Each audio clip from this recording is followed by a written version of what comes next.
So hello everyone and welcome back to my channel. If you are new here, hi, my name is Ashley. Today's video is something different. I've never actually filmed one of these. We're just gonna try it out, see how it goes. But basically we're gonna be rating the books that I have been reading. One of the things that I wanted to start doing was reading one book a month. I actually started this challenge in November. So as of now, we're in the month of February and I've actually read 3 books. I don't know if I'm going to be able to finish a book for the month of February, considering I'm taking classes and they have really been like consuming a lot of my time, not to mention I have 2 kids and all of that. But today I wanted to review or rate the 3 books that I have read. These are the 3 books and we're gonna just rate them and talk about what I liked about them, what I didn't, if I would buy them again, basically kind of go through it all. Just want to clarify that try to take everything I say as a grain of salt. How's that saying go? With the grain of salt? I don't know. But basically, you know, you might like watermelon. I hate watermelon. I might like oranges, you might hate oranges. So at the end of this video, if you're thinking about maybe checking some of these books out, I really recommend checking out the reviews. I got these off of Amazon. I'll link them down below. Just go through reviews just to double check and just to make sure that these are the books you want to get. I mean, you don't want to buy a book and then end up hating it, you know? Okay, and so basically how we're gonna rate these books, initially I was gonna do the 1 through 10 rating, which is like 1's the worst, 10 is the best, but I feel like that could be a little bit tricky. So we're just gonna go with the ABC method, which is basically A, I love it. It was a great read. I would reread it again. If anybody needed book recommendations, that is one that I would recommend. B is it's good, not great. I wouldn't reread it again, but I'm okay that I bought the book and that I read it. And C is no, I would not recommend. I would not read it again. It's just not it. If I could go back, I would not buy it. That's the way we're gonna rate these books. Okay, so the book that I read for the month of November, if you hear that noise, that's my daughter. I just put her in the jumpers. I hope the noise isn't too distracting, but so the first book that we're gonna get into is The Slight Edge by Jeff Olson. I found myself getting really motivated throughout this book. I think one of the main things that he really like talks about in this book is kind of just doing a little bit every day, and by the time you know it, it's kind of just going to become like this huge thing. So one great example that he gave, which as soon as I read that part, I started kind of implementing it myself. You want to read 1 book a month. You do 10 pages a day for 30 days. You can read a 300-page book. And this book is actually 272 pages, so you can actually really go by that. The 10 pages a day really helped me finish this within the month. Don't get me wrong, like there were some days where I would just read 5 pages, but then there were other days where I would read 20, 30 pages, but because I had that extra time. But most of the time I did try to hit that 10-page goal. I really do like this book, so I'm gonna give this book an A. If anybody were to be like, do you have any good books, this is probably one that I would definitely recommend. I really like it. I'm planning on rereading it. This time I'm not gonna try to finish it within a month. I'm gonna try to kind of take it slowly, and whenever I need that little spark of motivation, I feel like I'm gonna try to read it, and if I could go back, I would still buy it. And yeah, it's a really good book, really good read, and very motivating, so definitely recommend. I give this book an A. So the book that I read for the month of December was A Gentle Reminder. I had been hearing a lot of this throughout Pinterest. I do have a Pinterest board. It is private. Maybe I'll make it public. I'll probably make it public so you guys can check out the books that I have saved on there, but I basically have several books saved on there that I want to read, and so this was one of them. I don't think they sell this one at Barnes & Noble. I think it's only exclusively on Amazon. This book did make me tear up here and there. I feel like this is a book that I would gravitate towards if I were to be going through a breakup. I just needed some like self-healing. I would give this to, like, let's say my sister or my sister-in-law. Not that they're going through breakups or anything like that, but I feel like it's a really good book to just have at home or need some type of self-healing. I feel like that's like the key word within this like book is self-healing. The ending did make me tear up. I don't remember what exactly or where exactly it's at.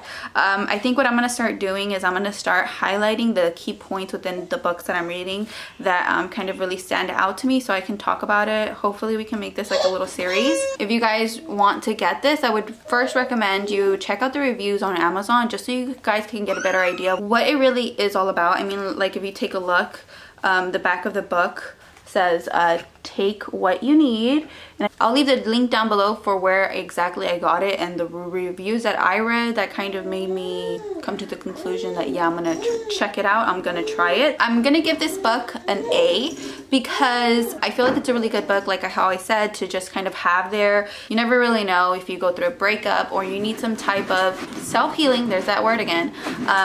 Definitely a book to gravitate towards and just to have there. Let me see if I can find the part that made me tear up. Let me clarify and say that it's not just for people who are going through breakups, because that's just not it. Because there's like a lot, hence why the back of the book says take what you need, because there's just a lot that can be applied to different aspects of different people's lives. Yeah, so take what you need. You know, some of the stuff at the beginning of the book might not apply to you, but you never know. Towards the end, I found myself tearing up. At the end, at the beginning of the book, I was kind of not that I wasn't really into it, but I found myself kind of just like, okay, like maybe this book isn't for me. But then as I started reading it more, I kind of started tearing up here and there, and then towards the end is when I really started tearing up. Take a second here to just see if I can find where it made me tear up. Okay, honestly, as I'm like rereading like different parts of the book, it's actually really good. I just might reread this, honestly. One of the parts that I really liked, really quickly, you can fast forward if you don't want to hear any of this, but at the end of the day, I want to be proud of the way I loved. I want to be proud of the way I placed my heart into the hands of others. At the end of the day, I just want to be proud of the person I have become. I want to be proud of the way I fought for others and the way I dedicated myself to making them feel seen and understood. At the end of the day, I want to be proud of the way I fought to be here. At the end of the day, I want to be proud of the way I showed up, of the way I existed in this world, of the way I dedicated myself to living the kind of life that was full, that allowed for happiness and sadness and growth to flow through me like rain. At the end of the day, I want to be proud of the way I fell in love with my life, of the way I fell in love with the version of happiness that I created from the deepest part of my soul. At the end of the day, I want to be proud of the fact that I never took a back seat to my pain, that I never let my past convince me that I did not deserve the potential the future was holding for me. So you can kind of get the gist or the idea of what this book, how it's kind of being told. If I could go back, I would definitely buy this again. I feel like it's a good book to have. It's very self-healing. Again, like I said, check out the reviews. It might just not be your cup of tea. I give this an A. And the last book that we're going to be reviewing today is The Mountain Is You, Turning Self-Sabotage into Self-Mastery. Again, I had been seeing this all over Pinterest. A lot of people said that they wish they had read this in their early 20s just to kind of get out of their own way. And this book made me cry. Not tear up like A Gentle Reminder. It made me cry. The thing is, I went through a bit of postpartum depression in the summer after I had my baby girl. It really, honestly, tested my relationship, really got me to rock bottom. It was just a terrible time in my life, but it was also the best because I feel like going through that just made me become like a better person. I know it sounds cheesy, but it really truly did. And so I feel like because of what I went through this summer emotionally made me overall a better person. And this book really helped me kind of go back and kind of see why I was acting the way I was acting and why I was feeling the way I was feeling, and felt a little bit like a psychologist, psychiatrist, where you kind of like self-diagnose or diagnose. And I was just kind of like, oh wow, that's why I was acting or feeling the way I was feeling. This is how I should have taken steps to kind of go through that. And so now I feel like this really helped me in the sense of how to not control, but just kind of how to manage my emotions, because I am a very emotional person. I'm gonna give this book an A. If I could go back, I would still get it. And in fact, if I could go back, I would get it earlier. Like, this is a book I needed in the summer, honestly. And A Gentle Reminder too, which is just a kind of like just a blend of those two. Just maybe I'm getting a little bit too personal, but when I was reading this book in the month of January, I was sitting here in the living room, just me and my boyfriend, and we've been together for nearly a decade, and the kids were asleep. I was almost done with the book. I started talking to him about some of the things that they were talking about in the book and how I acted, and we kind of brought that up again. And honestly, I felt like it was a good way, kind of like closure to that, and it just, I feel like in a way it kind of brought us closer, because he now understood why I was being the way I was being and why I was acting the way I was acting. I really recommend this book. Again, like how I said, take everything I say with a grain of salt. Let me see if I could find something in here. Lean into the little joys when you find them. Nurture positive relationships when you have them.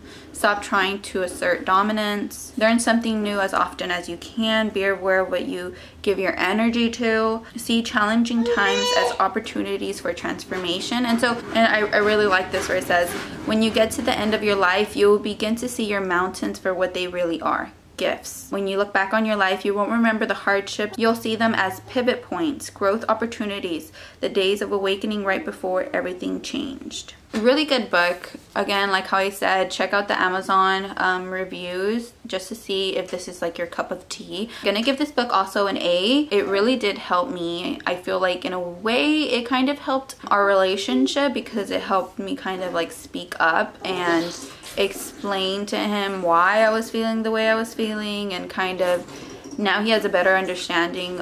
Overall, we're gonna give an A to all of these 3 books. So I will link these 3 books down below. Make sure you check out the reviews before you decide to buy. I don't want for you guys to buy them and then totally hate them. As I said, you may like watermelon. I hate watermelon. So trying to get more into reading, definitely try that slight edge method, which is 10 pages a day. 10 pages a day for 30 days is 300 pages. That's a book right there. I'm trying to challenge myself now to do 2 books a month, but I think I'm gonna have to knock that down back to 1 considering I'm taking classes, have the kids to worry about, and I'm trying to be more consistent on YouTube, which obviously takes time. So let me know if you guys have any book recommendations. I am more into the self-help, self-growth, personal development type of books. I'm not really into fiction. I'm hoping I can one day get into them. It's just not my cup of tea right now. I literally have a huge stack of books that I have already bought that we have been buying for the past like 2-3 months. But if you guys have any book recommendations, I would really love to know. If they're fiction, okay, I'll give it a try. Honestly, anything goes. That's pretty much it for today's video. Thank you so much for watching. If you're new, make sure to subscribe, and I'll see you guys in my next video.